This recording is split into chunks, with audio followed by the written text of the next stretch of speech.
Hello everyone, welcome to Amit CBSE academy. और आज की क्लास में हम डिस्कस करेंगे क्लास 9 मैथ चैप्टर 2 पॉलिनोमियल की एक्सरसाइज 2.1 से क्वेश्चन नंबर 1 को डिस्कस करेंगे। और क्वेश्चन नंबर 1 में जो थ्योरी है ना, जो कॉन्सेप्ट छुपा हुआ है, वो भी हम इसी क्वेश्चंस की हेल्प से वो कॉन्सेप्ट भी समझ लेंगे। क्वेश्चन क्या कहता है, सबसे पहले हम ये पढ़ते हैं। क्वेश्चन क्या कह रहा है, which of the following expressions are polynomial in one variable. कौन से ऐसे एक्सप्रेशंस हैं, ये एक्सप्रेशंस जो आपको गिवन है, इनमें से कौन सा ऐसा एक्सप्रेशन है जो पॉलिनोमियल इन वन वेरिएबल है। ठीक है, विच आर नॉट, और कौन से नहीं हैं। State reason for your answer, आपको आपके जो भी आंसर आप दे रहे हैं उसके क्या रीजन है ये भी बताने। देखिए, सबसे पहले बात करते हैं कि हम इस क्वेश्चन में अप्रोच कैसे करेंगे। तो हमें जो सबसे पहला एक्सप्रेशन गिवन है उस एक्सप्रेशन पे ध्यान दें। तो 4x square minus 3x plus 7 given है।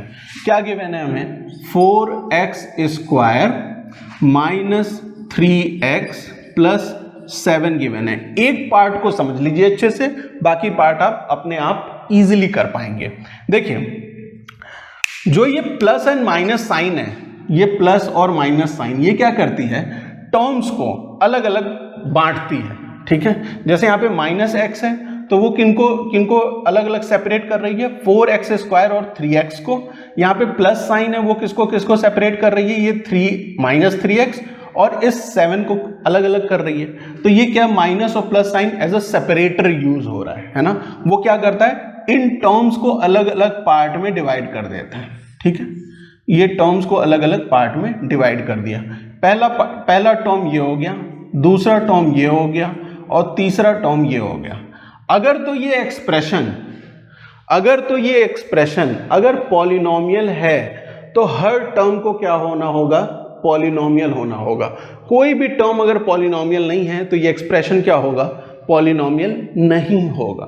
क्लियर है। अच्छा, मैंने क्या कहा कि हर टर्म को क्या होना होगा, पॉलिनोमियल की कंडीशन को फुलफिल करना होगा। टर्म 1 पहले लीजिए। टर्म 1 में क्या है, 4x स्क्वायर है। 4x स्क्वायर अगर आप इसे लिखें तो आप इसे लिख सकते हैं 4 इंटू एक्स का पावर 2। ठीक है, 4 क्या है, कांस्टेंट टर्म है, कांस्टेंट टर्म। ठीक है, इंटू x क्या होता है, अल्फाबेट्स क्या होते हैं, वेरिएबल्स होते हैं। ठीक है, वेरिएबल्स। अगर किसी को ये ध्यान ना हो कि कांस्टेंट क्या होता है और वेरिएबल क्या होता है, तो कांस्टेंट वो वैल्यूज होती हैं जो भी आपको न्यूमेरिक वैल्यू गिवन होगी, वो किस कैटेगरी में आती है, कांस्टेंट की कैटेगरी में आती है, क्योंकि उसकी वैल्यू चेंज नहीं होती है। जो भी आपको अल्फाबेट गिवन होंगे वो वेरिएबल की कैटेगरी में आते हैं, क्योंकि उनकी वैल्यू क्या हो सकती है, चेंज हो सकती है। और यहाँ पे वेरिएबल की पावर क्या गिवन है, 2 गिवन है। पावर क्या गिवन है, 2 गिवन है। तो आप ध्यान से देखेंगे कि ये 4x स्क्वायर किस तरह से है, कांस्टेंट इनटू वेरिएबल, और वेरिएबल की कुछ पावर होगी। पावर के लिए एक कंडीशन है, वो आपको ध्यान में रखनी होगी कि पावर हमेशा और हमेशा क्या होगा, ये एक होल नंबर होगा। ठीक है, होल नंबर कौन से नंबर से होते हैं बेटा, वो नंबर जो 0 से स्टार्ट होते हैं, 0 1 2 3 एंड सो ऑन। ऐसे नंबर्स को हम क्या कहते हैं, होल नंबर्स कहते हैं।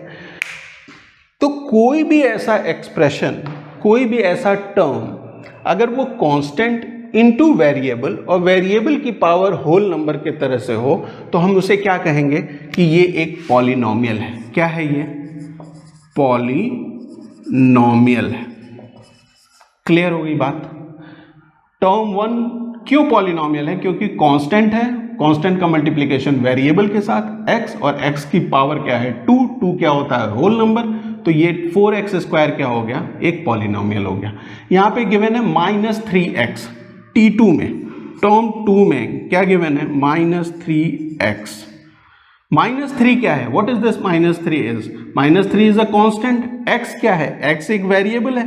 x की पावर यहाँ पे क्या है, जरा मुझे अगर आप बताएं कि x की पावर यहाँ पे क्या होगी। अगर कोई पावर नहीं है तो हम उसे क्या मान लेते हैं कि पावर क्या होने वाली है, 1। और मानने की क्या जरूरत है, हमें पता भी है कि x और x की पावर 1, x लिखें चाहे x की पावर 1 लिखें, this is 1 in the same thing. तो माइनस 3x को मैंने लिखा minus 3 into x to the power 1। -3 क्या है कांस्टेंट, x क्या है वेरिएबल, 1 क्या है पावर और 1 क्या होता है होल नंबर। इसका मतलब ये भी क्या हो जाएगा पॉलिनोमियल हो जाएगा या नहीं हो जाएगा। अब बात बची इस टर्म 3 की, ठीक है। टर्म 3 में एक कांस्टेंट टर्म आपको गिवन है, वो है 7। ये टर्म 3 में क्या गिवन है, कांस्टेंट टर्म गिवन है 7 गिवन है, ठीक है 7, ठीक है 7। तो 7 को मैं चाहूं तो कैसे लिख सकता हूं 7 इंटू 1। क्यों लिखा 7 इंटू 1 अभी मैं आपको बताऊंगा कि 7 को मैं क्या लिखूंगा 7 इंटू 1, तो 7 की वैल्यू चेंज हो जाएगी क्या, नहीं चेंज होगी। इसका मतलब 7 और 7 into 1 one and the same thing.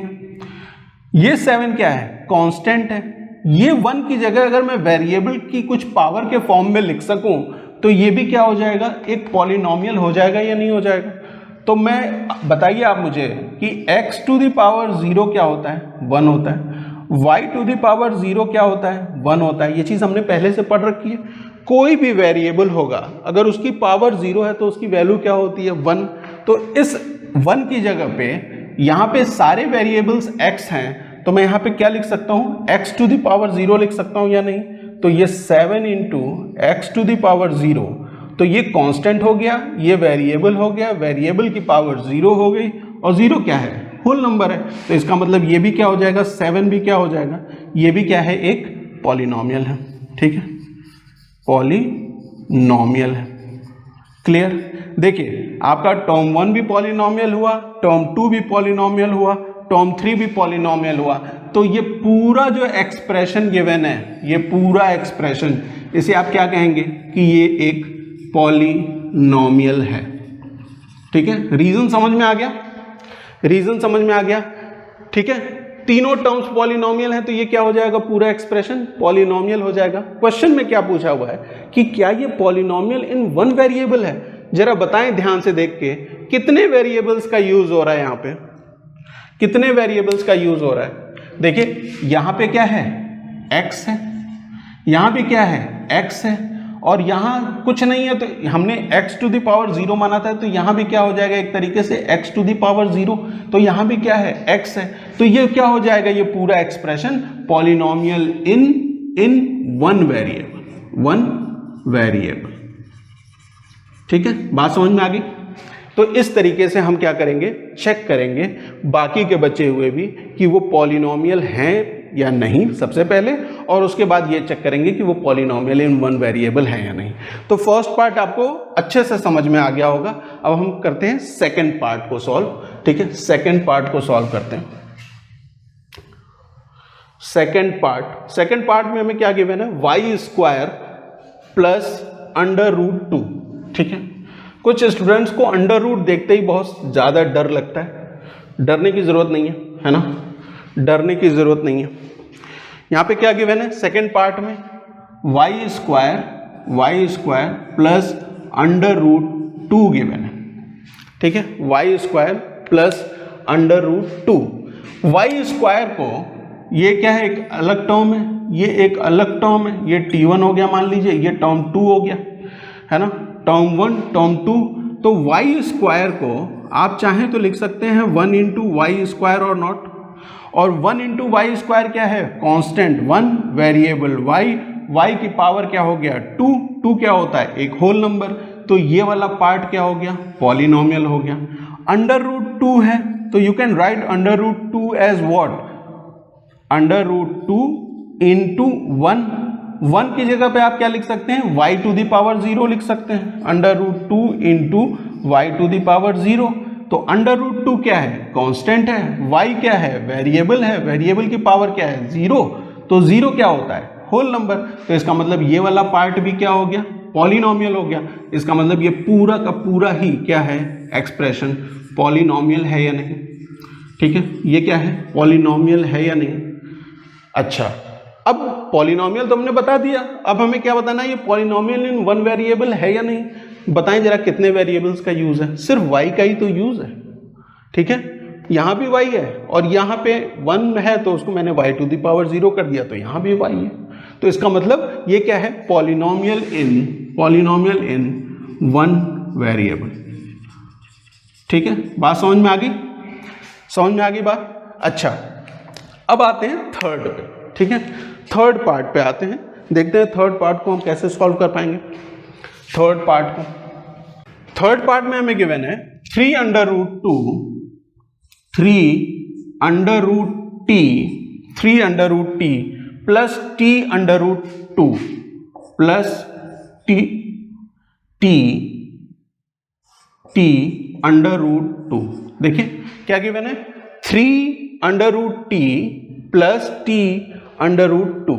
देखिए यहां पे क्या है, ये एक अलग टर्म है, देखिए ध्यान से देखिए बेटा, ये एक अलग टर्म है, ये एक अलग टर्म है।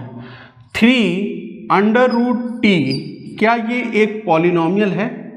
3 अंडर रूट टी को आप लिख सकते हैं 3 into t to the power 1/2।